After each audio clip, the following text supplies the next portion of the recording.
আসসালামু আলাইকুম প্রিয় ভিউয়ার্স, আপনারা কেমন আছেন? আজকে একটি নতুন টপিকস নিয়ে আলোচনা করব এবং প্রশ্ন উত্তর পর্ব।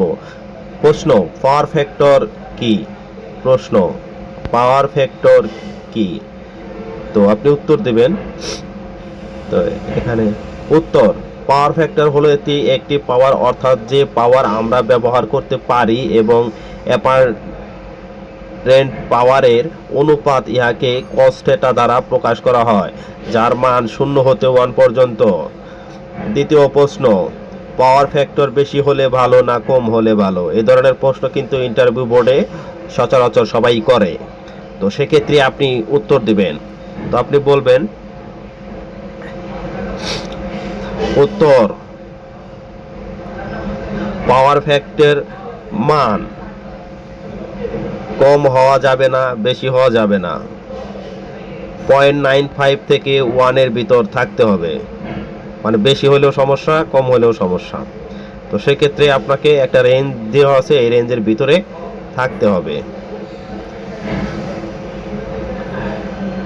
প্রশ্ন, ভোল্টেজ এবং কারেন্টের মধ্যে পার্থক্য কি? এ ধরনের প্রশ্ন কিন্তু আপনার হারহামেশাই সবাই করে। ভোল্টেজ এবং কারেন্টের মধ্যে পার্থক্য কি? তো সেক্ষেত্রে আপনি বলবেন উত্তর, কারেন্ট হলো ইলেকট্রনের প্রবাহ, আর ভোল্টেজ হলো এমন একটা শক্তি যার জন্য ইলেকট্রনের প্রবাহ হয়। সহজ প্রশ্ন বলবেন, বেশি কঠিন করার প্রয়োজন নেই। বেশি কঠিন করতে গেলে আপনারই প্রশ্ন উত্তর দিতে সমস্যা হবে। সবসময় যে প্রশ্নগুলি সহজ, সেই সহজটি উত্তর দিবেন। প্রশ্ন, সার্ভো ড্রাইভ মোটর কি? যেটা সার্ভো মোটর নামে আমরা চিনি, সেই মোটরটা সার্ভো ড্রাইভ মোটর কি? এ ধরনের প্রশ্ন করতে পারে। উত্তর, সার্ভো মোটর এক ধরনের ইন্ডাকশন মোটর। অন্য মোটর থেকে এর ভিন্নতা হলো এটিকে আপনি সার্ভো ড্রাইভের মাধ্যমে এবং রেঞ্জের মধ্যে যে কোনো স্পিডে চালাতে পারেন। যে কোনো সময় অ্যাক্সিলারেটর বা ডিসিলেটর থামাতে পারেন, এমনকি 1 ডিগ্রি থেকে 2 ডিগ্রি ঘোরাতে পারেন। প্রশ্ন, সাধারণত পিটি সেকেন্ডারি ভোল্টেজ কত হয়? এই প্রশ্নটা কিন্তু মাস্ট বি আপনাকে করবে, এটি কিন্তু মাথায় রাখেন। সাধারণত পিটি সেকেন্ডারি ভোল্টেজ কত হয়? উত্তর, পিটির সেকেন্ডারি ভোল্টেজ সাধারণত 110 ভোল্ট এর ডিজাইন করা হয়ে থাকে। এটি কিন্তু প্রশ্নটি অনেক সহজ এবং উত্তরটি অনেক সহজ। তো এটি কিন্তু আমি আপনাকে বলে দিলাম, 110 ভোল্ট, 110 ভোল্ট।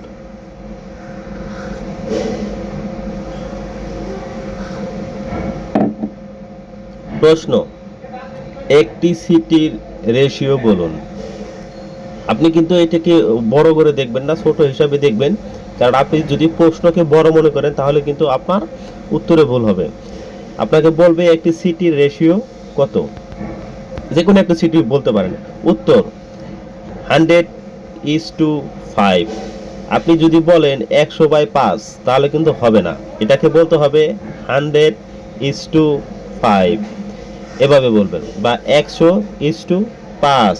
আপনি যদি এটাকে 100/5 বলেন হবে না কিন্তু। প্রশ্ন, আমরা সিটি পিটি কেন ব্যবহার করি? এটা কিন্তু একটি কমন প্রশ্ন এবং সচরাচর সব ইন্টারভিউ বোর্ডে এই প্রশ্নটা করে। এটি কিন্তু আমরা সবাই না জেনে হয়তো বা বলি, কিন্তু জেনে অবশ্যই বলতে হবে আপনাকে। উত্তর, কারেন্ট এবং ভোল্টেজ দেখার জন্য। সিটিতে আপনি কারেন্ট দেখতে পারবেন, পিটিতে আপনি ভোল্টেজ দেখতে পারবেন। সিটি হচ্ছে কারেন্ট ট্রান্সফরমার, পিটি হচ্ছে পটেনশিয়াল ট্রান্সফরমার। খুবই সহজ প্রশ্ন, খুবই সহজভাবে উত্তর দেবে।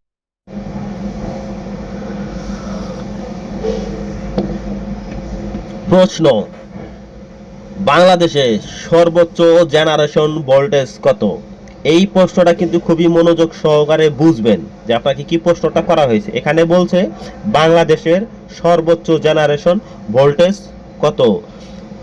উত্তর, 11 কেভি, অথবা বলবেন 11,000 ভোল্ট। 11 কেবি অথবা বলবেন 11,000 ভোল্ট। ক্লিয়ার? অনেকেই কিন্তু এটাকে 400 ভোল্ট বলে থাকে, এটা কিন্তু ভুল, এটা কিন্তু হবে না, 415 হবে না, 440।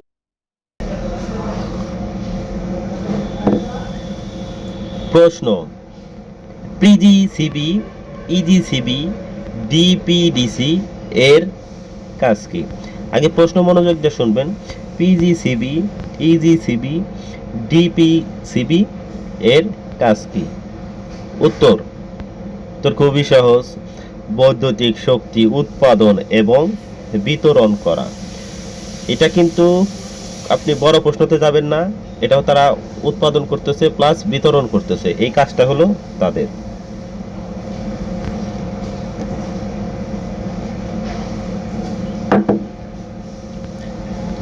প্রশ্ন, ইন্ডাকশন মোটরের স্টার ডেল্টা চালুর পদ্ধতি কেন ব্যবহার করা হয়?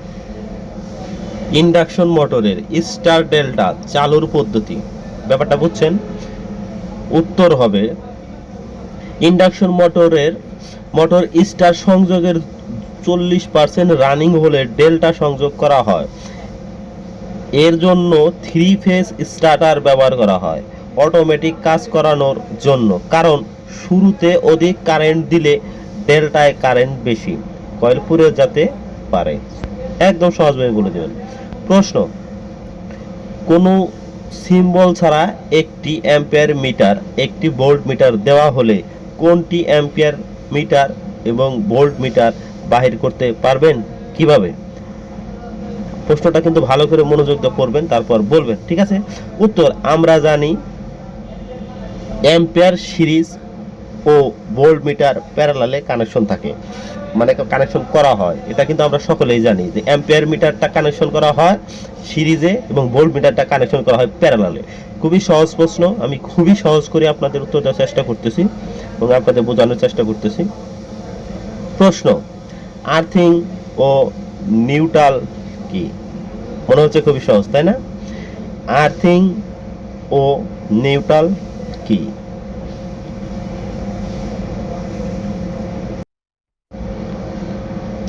উত্তর, অনাকাঙ্ক্ষিত বিদ্যুৎ থেকে বৈদ্যুতিক যন্ত্রপাতি, সরঞ্জাম ও মানুষকে রক্ষা করার জন্যই বৈদ্যুতিক যন্ত্রপাতি ও মেটাল বহির্বরণ থেকে কারেন্টকে কোনো পরিবাহী দ্বারা মাটিতে প্রেরণ করার ব্যবস্থাকে আর্থিং বলে। নিউট্রালের মধ্যে শুধু কারেন্ট থাকে, আর নিউট্রাল যদি না থাকে তাহলে সার্কিট ক্লোজ হবে না। একদম সহজ করে বুঝে দিতাম। প্রশ্ন, মাইক্রোকন্ট্রোলার ও মাইক্রো প্রসেসরের মধ্যে পার্থক্য কি? এটা সম্পূর্ণ আইটি ডিপার্টমেন্টের একটি প্রশ্ন, কিন্তু তারপরেও এটি আপনাকে জিজ্ঞাসা করতে পারে, এই জন্যই আমি এটাকে প্রশ্নতে নিয়ে আসলাম। উত্তর, এটি মাইক্রো প্রসেসরে সাধারণত র্যাম, রম এবং আইও পিন থাকে না। মাইক্রোকন্ট্রোলার হলো সবকিছু এক, প্রসেসর, র্যাম, আইও সবই এক চিপে থাকে। সহজ আকারে উত্তরটা দিয়ে দেবেন, বেশি কঠিন বা জটিল করার প্রয়োজন নেই। প্রশ্ন, এভিআর কি? এটি কিভাবে কাজ করে সংক্ষেপে বলেন। কি বলবেন, বলেন।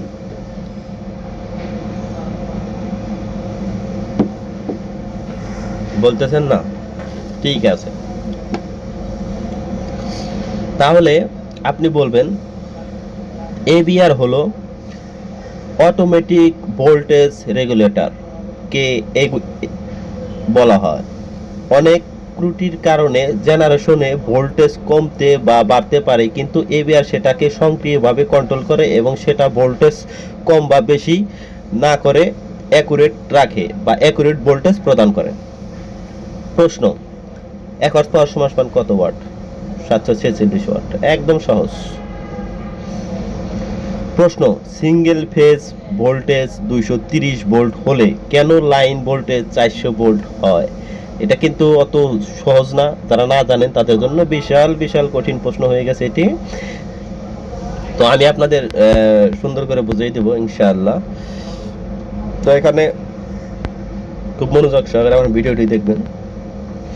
উত্তর, ফেজ ভোল্টেজে যদি 1.732 যেটা রুট ওভারের মান দিয়ে গুণ করলে 3 ফেজ ভোল্টেজ পাবো, যাকে লাইন টু লাইন ভোল্টেজ বলে। 230 ইন্টু 1.732 সমান সমান এত ভোল্ট। দেখুন, যাকে আমরা 400 ভোল্ট বলি। মোট কথা হয়েছে যে আপনি ভোল্টেজের সাথে 1.732 দিয়ে গুণ করলেই আপনি 2 ফেজের ভোল্টেজ পাবেন। প্রশ্ন, পোলারিটি আর নন পোলারিটি ক্যাপাসিটরের মধ্যে পার্থক্য কি? পোলারিটি এবং নন পোলারিটি বুঝতে পারছেন? মানে ক্যাপাসিটরের ভিতরে যে দুই ধরনের ক্যাপাসিটর হয়, একটা হচ্ছে পোলারিটি ক্যাপাসিটর, একটা হচ্ছে নন পোলারিটি ক্যাপাসিটর। তো উত্তর হবে ডিসি কারেন্টের ক্ষেত্রে ইলেকট্রন প্রবাহের দিককে পোলারিটি বলে। ব্যাপারটা ক্লিয়ার যে ডিসি কারেন্টের ক্ষেত্রে আপনার পজিটিভ নেগেটিভ থাকে, আর এসি কারেন্টের ক্ষেত্রে যেমন এখানে আছে এসি কারেন্টের ক্ষেত্রে ইলেকট্রন প্রবাহের দিক নেই। ব্যাপারটা ক্লিয়ার? মানে আপনি নেগেটিভ পজিটিভ ফলো করার দরকার নাই এসি কারেন্টের ক্ষেত্রে। প্রশ্ন, ভোকলস রিলে কেন ব্যবহার করা হয়? প্রশ্ন তো সহজ, ভোকলস রিলে কেন ব্যবহার করা হয়? ভোকলস রিলেটা কি ট্রান্সফরমারের সাথে যে ভোকলস রিলেটা লাগানো থাকে ওইটা কেন ব্যবহার করা হয়?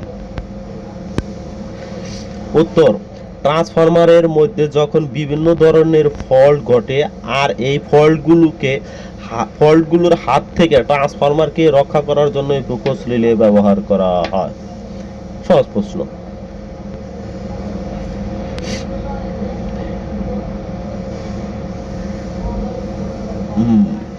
তো আপনারা আমার চ্যানেলের সাথে থাকবেন। প্রশ্ন, কেন নিউট্রাল লাইনে শর্ট লাগে না? প্রশ্নটা একটু অন্যরকম না? প্রশ্ন, কেন নিউট্রাল লাইনে শর্ট লাগে না? ধরেন আপনাকে শর্ট করতেছে না। উত্তর, ফলে আপনার শরীরের যে প্রান্তে বৈদ্যুতিক লাইনের নিউট্রাল তার সংযোগ দেওয়া হয়েছে এবং অপর প্রান্তে যেখানে গ্রাউন্ডে দাঁড়িয়ে আছেন, এই দুই প্রান্তের ভিন্ন পার্থক্য পটেনশিয়াল ডিফারেন্সের শূন্যর ফলে আপনার বডি ভেতর দিয়ে কারেন্ট প্রবাহিত হতে পারে না। প্রশ্ন, সিঙ্গেল ফেজ মোটর বা ফ্যান চালু করতে ক্যাপাসিটর ব্যবহার করা হয় কেন? খুবই কঠিন প্রশ্ন। সিঙ্গেল ফেজ মোটর কেন ক্যাপাসিটর ব্যবহার করা হয়? মাথায় ঘুরপাক খাচ্ছে। উত্তর, প্রাইম মুভার ছাড়া কোনো রোটরকে ঘোরাতে গেলে টেস্টরের ঘুরন্ত চুম্বকের ক্ষেত্রে সৃষ্টি করতে হবে। আর ঘুরন্ত চুম্বকের ক্ষেত্র সৃষ্টির প্রধান শর্ত হলো মিনিমাম দুটি ফেজ একসাথে হতে হবে। বাট আমাদের সাপ্লাই সিঙ্গেল ফেজে, তার আরেকটি ফেজ সৃষ্টি করতে জন্য ক্যাপাসিটর ইউজ করা হয়। প্রশ্ন, ট্রান্সফরমারের তেলের নাম কি? ট্রান্সফরমারের তেলের নাম কি? আমরা কিন্তু সবাই জানি, কিন্তু তারপরেও প্রশ্নটা আসলে সঠিক উত্তরটা জানা দরকার আছে, এই জন্যই প্রশ্নটি করা। উত্তর, ট্রান্সফরমারের অয়েল বা ইনসুলেটিং অয়েল বলা হয়। মানে ট্রান্সফরমারের যে অয়েল সেটাকে ট্রান্সফরমার অয়েলও বলা হয় বা ইনসুলেটিং অয়েলও বলা হয়। সেক্ষেত্রে দুইটার যে কোনো একটি বললেই হয়ে যাবে ইনশাল্লাহ। প্রশ্ন, ইনভার্টার দ্বারা কি করা হয়? মানে যেটাকে আমরা বিএফডি নামে চিনি, ভেরিয়েবল ফ্রিকোয়েন্সি টাইপ, দ্বারা কি করা হয়? উত্তর, ফ্রিকোয়েন্সি নিয়ন্ত্রণ করা হয়। যেমন আপনি চাইলে ফ্রিকোয়েন্সি কমাতেও পারবেন, ফ্রিকোয়েন্সি 50 হার্টজ পর্যন্ত নিতে পারবেন, আপনার যতটুকু প্রয়োজন, কারণ ফ্রিকোয়েন্সির উপর মোটরের আরপিএম নির্ভর করে। প্রশ্ন সহজ, উত্তর সহজ। প্রশ্ন, ইনসুলেশন রেজিস্ট্যান্স কি মিটার দ্বারা মাপা হয়? মানে একটি কেবলের ইনসুলেশন এবং কোন মিটার দ্বারা মাপা হয়? প্রশ্ন ক্লিয়ার? উত্তরটা খুবই সহজ, মেগার মিটার দ্বারা। মেগার মিটার দিয়ে এটা আসলে আপনাকে পরিমাপ করতে হবে। তো সেক্ষেত্রে এটা কিন্তু আপনাকে দেখাবে যে মেগার মিটারটা দেখতে কীরকম। আপনাকে চালিয়ে কিন্তু বলতে হবে যে এটা এইভাবে কাজ করে, মেগার মিটার দিয়ে এভাবে কাজ করতে হয়।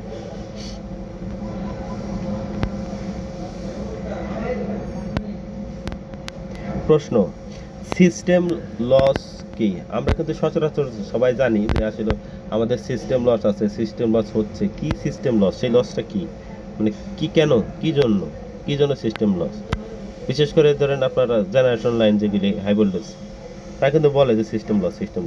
উত্তর, অর্থাৎ বিদ্যুৎ সঞ্চালনের সময় পরিবাহী তারের যে বিদ্যুৎ শক্তি তাপ শক্তিতে রূপান্তরিত হয় তাকেই সিস্টেম লস বলে। মানে আপনি একটি লাইন নিয়ে আসছেন অনেক দূর থেকে, সেই লাইনটা নিয়ে আসার যে রাস্তায় যে বিদ্যুৎ যে অপচয় হয়েছে, সেই অপচয়টাই আসলে সিস্টেম লস বলে। সবাই ভালো থাকবেন। আসসালামু আলাইকুম ওয়া রাহমাতুল্লাহ।